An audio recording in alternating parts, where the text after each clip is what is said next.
নমস্কাৰ ৰূপজ্যোতি টিপছলৈ আপোনাক স্বাগতম জনাইছোঁ ডে নাম্বাৰ 7 মৰ্নিং পৰিৱেশ আৰু যোৱা ৰাতি মই এনেকৈ হেঁতক ৰাখি গ'লোঁ আৰু এতিয়া আমি চাম পোৱালিৰ মৰ্টেলিটি হৈছে নেকি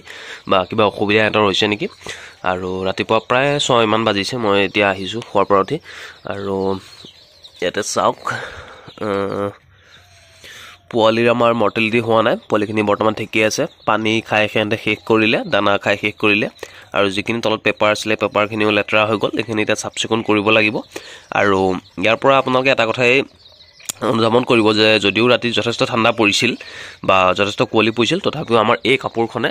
এটা সহায় কৰিলে ঠাণ্ডাৰ পৰা বচাবৰ কাৰণে আৰু যাৰ কাৰণে ভিতৰত এতিয়াও হিট হৈ আছে হাত দি চালে আপোনালোকে গম পাব খুব ধুনীয়া এটা হিট হৈ আছে যাৰ কাৰণে পোৱালি কোনো ধৰণৰ মৃত্যু হোৱা নাই আৰু এতিয়া আমি এইখিনি চাফ চিকুণ কৰোঁ চাফ চিকুণ কৰি সিহঁতক ৰাতিপুৱাৰ দানা পানী দিওঁ আৰু কেনেকৈ কি কৰি আছোঁ মই ডিটেইলছ আপোনালোকক জনাই যাম সময় আৰু কালিৰ দৰে আমি এতিয়াও মেডিচিনটো ইউজ কৰিম অলপ এনাৰ্জি ড্ৰিংক এটাত দিম আৰু অকণ ভিটামিন তাতে মিলাই দিম মানে ভিমাইলটো মিলাই দিম আৰু এতিয়া মই চাফ চিকুণ কৰোঁ ডে নাম্বাৰ 7 মৰ্নিং পৰিৱেশ ভিডিঅ'টো চাই থাকক এতিয়া সিহঁতক দানা পানী দিলোঁ আৰু পানী 2টা ডিংকাৰতে মই দি দিছোঁ ভিটামিনটো অকণমান মিলাই দিছোঁ লগতে ORSটো অকণ দিছোঁ আৰু দানা খোৱাৰ স্পীডটো আমি লোকেল মুৰ্গীতকৈ যথেষ্ট ভাল পাইছোঁ সিহঁতে দানা যেটো খায় তাৰ স্পীডটো যথেষ্ট ভাল মানে সিহঁতে বহুত স্পীডত দানা খাব পাৰে আৰু এক প্লেট দানা দিলোঁ দেখিছে প্ৰায় 10 মিনিটো হোৱা নাই 5 মিনিটৰ ভিতৰতে দানা খাই ফিনিছ কৰি দিছে আৰু এইটো আমি গেপ লৈ দিব লাগিব এতিয়া মই ৰাতিপুৱাৰ পৰা দানাটো আৰম্ভ কৰিছোঁ কিমান বাৰ দিম কেনেকৈ দিম আপোনালোকক জনাই যাম মাজে মাজে অকণ ছটিয়াই দিব পাৰি এমুঠি দিব পাৰি অসুবিধা নাই আৰু বৰ্তমান কাৰেণ্টটো গ'ল আৰু চাওঁ যদি ঠাণ্ডা পৰি থাকে মই লাইটটো জ্বলাই ৰাখিম অলপ দেৰিলৈকে তাৰপিছত যেতিয়া ৰ'দ আহি যাব তেতিয়া মই লাইট অফ কৰি দিম আৰু এতিয়া সিহঁতে দানা খাই আছে আৰু লগতে মই পানী ব্যৱস্থা কৰি দিছোঁ এনেকৈ আছে পেপাৰ অলপ আঁতৰাই দিছোঁ সিহঁতে যিহেতু খুচৰি খাই ভাল পায় এনি টাইম পেপাৰৰ ওপৰত ৰাখিলে সিহঁতে থাকি ভাল নাপায় সেইটো কাৰণে অকণমান যিহেতু পাখি আহিছে সিহঁতৰ সেইটো কাৰণে মই যেটো আমি কাগজ পাই থৈছিলোঁ কাগজবিলাক আঁতৰাই দিছোঁ আৰু চাওঁ আজি কি কৰিব পৰা যায় আপোনালোকক জনাই যাম ভিডিঅ'টো চাই থাকক ডে নাম্বাৰ 7 এতিয়া দুপৰীয়া পৰিৱেশ প্ৰায় 1:30 মান বাজিছে এতিয়া আৰু আমি সকলোৱে জানো 7 দিনৰ দিন আমি সিহঁতক প্ৰথম ভেকচিনটো কৰাব লাগিব যিহেতু এইখিনি সোণালী মুৰ্গী হয় আৰু ভেকচিন যদি নকৰাওঁ তেন্তে বিভিন্ন ধৰণৰ বেমাৰে সিহঁতক এটেক কৰিব পাৰে সেইটো কাৰণে আৰু এইটো ভেকচিনটো হৈছে ৰাণীক্ষেত F1 যিটো আৰু এইটো দিয়া হয় যিটো মুৰ্গীৰ টোপনি লগা বেমাৰ হয় জোপোকা লাগি থাকে খাবলৈ মন নকৰে সেইটো কাৰণে এইটো ভেকচিন কৰা হয় আৰু এইটো 100 ড'জৰ হয় আৰু এই দুটা মিলাই আমাৰ টোটেল খৰচ হৈছে 75 টকা মানে 100ৰ কাৰণে যদি আনে আপোনাৰ 75 টকা খৰচ হ'ব আমাৰ ইয়াতে আৰু যদি আপোনাৰ ঠাইতে দাম কম তেতিয়া মই কমেণ্ট কৰি জনাব আৰু লগতে এইটো আনোতে আপুনি এটা কথা ধ্যান ৰাখিব যাতে আইচ পেকেটৰ সতি আপুনি আনে ধৰি লৈছোঁ আপুনি হাতত লৈ গুচি আহিলে তেন্তে এইটো ভেকচিন কৰোৱা কাম নহ'ব ইয়াতে এটা টেম্পাৰেচাৰ দিয়া আছে সেই টেম্পাৰেচাৰটো মতে আপুনি কাম কৰিব লাগিব এটা টেম্পাৰেচাৰটো ৰেঞ্জটো দিয়া আছে আপুনি আইচ পেকেট এনেকাত লৈ যাব নহ'লে আপুনি আইচ দি পেলাই কিবা এটা টিফিনৰ নিচিনা লৈ যাব তাতে আইচ দি পেলাই আপুনি এইটো লৈ আহিব আৰু আনি পেলাই যদি আপুনি পিছত মাৰে বা দেৰিকৈ যদি মাৰে তেন্তে আপুনি ফ্ৰিজত ৰাখিব মই যিহেতু ৰাতিপুৱা আনিলোঁ মই এতিয়া ফ্ৰিজত ৰাখি থৈছিলোঁ আৰু যিহেতু মোৰ আইচ পেকেট আছে আইচ পেকেটত থকাৰ কাৰণে মই এনেকৈ ৰাখি লৈছোঁ আৰু ইয়াতে যিটো ভেকচিন থাকে এইটো পাউডাৰ ফৰ্মত থাকে আৰু ইয়াৰ লগত আমি এই লিকুইডটো মিলাব লাগে আৰু ইয়াৰ পৰা যেতিয়া পাউডাৰটো মিলাব চাব যাতে পাউডাৰটো পৰি নাযায় পাউডাৰটো মিলাওঁতে সাৱধান হ'ব অকণমান লিকুইড ইয়াৰ পৰা দি পাউডাৰটো মিক্সিং কৰি এনেকৈ জোকাৰি ল'ব জোকাৰি লৈ ইয়াৰ পৰা এইটো ঢালি পেলাই ইয়াত ৰেডি কৰি ল'ব আৰু আজিকালি ভাল হৈছে এইটো ডাইৰেক্ট ড্ৰপাৰ আছে ইয়াৰ পৰা আমি ডাইৰেক্ট দিব পাৰিম মই আপোনালোকক দেখাই আছোঁ যিহেতু অকলে ভিডিঅ' কৰিব লগা হৈছে সম্পূৰ্ণ ভালকৈ দেখাব নোৱাৰিব পাৰোঁ তথাপি আপোনালোকে ভিডিঅ'টো কণ্টিনিউ চাওক মই যিমান পাৰোঁ দেখাবলৈ যত্ন কৰিম আৰু এই ভেকচিনটোৰ যিখিনি বস্তু আছিলে এইখিনি মই ইয়াতে ভৰাই লৈছোঁ আৰু ইয়াৰ হতুৱাই মই এতিয়া কেনেকৈ দিব লাগে আপোনালোকক দেখুৱাই আছোঁ ভিডিঅ'টো চাই থাকক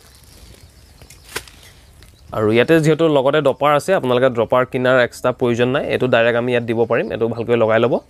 আৰু মুৰ্গীকেইটা মই এটা বক্সত ৰাখি থৈছোঁ সেই বক্সটোৰ পৰা মই ইয়াতে সিহঁতৰ কাৰণে দানা পানী ৰেডি কৰি ৰাখিছোঁ মই দেখুৱাই আছোঁ আপোনালোকে চাই থাকক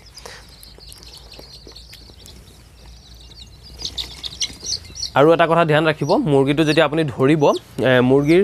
এই ঠেংবিলাকত সিহঁতৰ যেতিয়া লেতেৰা হয় বা বিষ্ঠা কৰে সেই বিষ্ঠা কৰোঁতে ইয়াত লাগি ধৰে আৰু এই নখত লাগি ধৰাৰ পিছত সিহঁতৰ কি প্ৰব্লেম হয় নখবিলাকে কাম কৰিব নোৱাৰে মানে এটা খুচৰিব নোৱাৰে আৰু লাহে লাহে এইটো যেতিয়া ডাঙৰ হৈ যাব ইয়াতে ঘাঁহ লগা নিচিনা আৰম্ভ হ'ব যদি আপোনালোকে বহুত দিনলৈকে ইয়াক চাফা নকৰে আৰু চাফা নকৰাৰ ফলত ইয়াত ঘাঁহ লাগিব ঘাঁহ লগাৰ লগে লগে ভৰিটোৱে খোজকাঢ়িব নোৱাৰা হ'ব দুৰ্বল হ'ব উঠিব নোৱাৰা হ'ব সেই প্ৰব্লেমটো হয় আৰু সেইটো কাৰণে আমি এই যেতিয়া সিহঁতক ধৰোঁ এইবিলাক মই চাফা কৰি দিওঁ মই অলৰেডি সিহঁতক চাফা কৰি ৰাখিছোঁ যাতে মই ভেকচিনটো কৰাব পাৰোঁ আৰু খুব ধুনীয়াকৈ সিহঁতক ৰাখিব পাৰোঁ আৰু এটা কথা ধ্যান ৰাখিব কি ভেকচিন কৰাওঁতে আপোনালোকে যদি ৰাইট সাইডে কৰায় তেন্তে ৰাইট সাইডে কৰাব গোটেইখিনি মুৰ্গীকে আৰু নেক্সট ভেকচিনটো যেতিয়া আমি কৰাম তেতিয়া আমি লেফ্ট সাইডে কৰাম সেইটো কাৰণে মই আজিৰ পৰা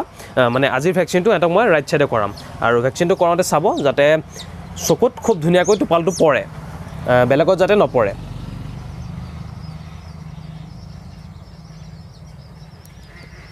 আৰু দেখিছে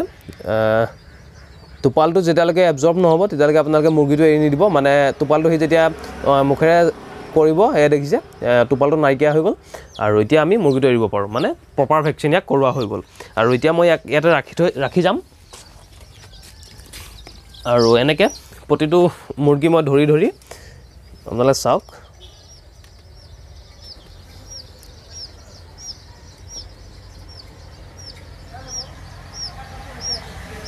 দেখিছে টোপালটো খুব ধুনীয়াকৈ নাইকিয়া হৈ গ'ল। আৰু ই মানে প্ৰপাৰ ভেকচিন ইয়াৰ হৈ গ'ল। এতিয়া আমি ইয়াক খুব ধুনীয়াকৈ এৰিব পাৰোঁ। আৰু ঠেংবিলাকত চাব যদি লেতেৰা হৈ থাকে এনেকুৱা ধৰণৰ, এই লেতেৰাবিলাক আপোনালোকে চাফ কৰি দিব যাতে সিহঁতৰ নখবিলাক ভালে থাকে।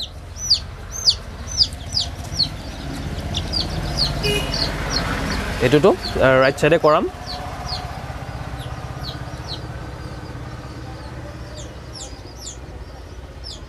দেখিছে খুব ধুনীয়াকৈ সি লৈ লৈছে। আৰু এনেকৈ মই ভেকচিনখিনি কৰাওঁ। আপোনালোকে ভিডিঅ'টো গোটেইটো চাব নালাগে, মই ভেকচিনখিনি কৰাই লওঁ, আপোনালোকক জনাই আছোঁ।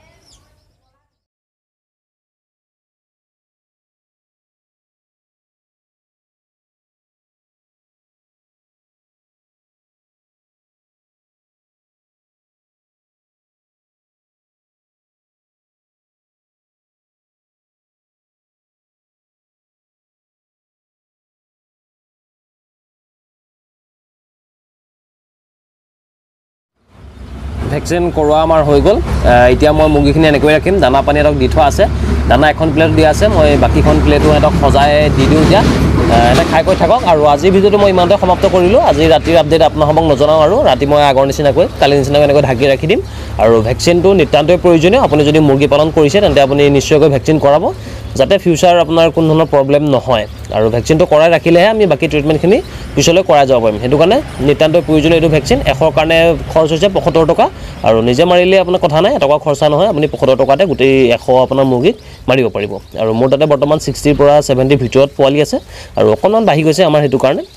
আপুনি মোটামুটি ধৰক 90 ওচৰলৈকে আপুনি 100 ড'জৰ আনিলে মাৰিব পাৰিব। আৰু প্ৰপাৰ 100 মাৰিব নোৱাৰি, যিহেতু 2 এটোপাল আপোনাৰ নষ্টও হয়। তথাপি যদি আপোনাৰ 120 মান মুৰ্গী থাকে তেন্তে আপুনি দুটা আপুনি আনিব লাগিব, এটাই আপোনাৰ কাম নহ'ব, মানে 100 ড'জৰ। আৰু আজি ভিডিঅ'টো ইমানতে সমাপ্ত কৰিলোঁ। যদি ভাল পাইছে তেন্তে লাইক কৰিব। আৰু আমাৰ আগলৈ ভিডিঅ'খিনি আপোনালোকে চাই থাকিবলৈ চেনেলটো ছাবস্ক্ৰাইব কৰি বেলটো বজাই ল'ব। মই সিহঁতৰ প্ৰপাৰ গ্ৰ'থ আপোনালোকক জনাই গৈ থাকিম সময়ে সময়ে, আৰু লগতে খৰচখিনিও। ধন্যবাদ।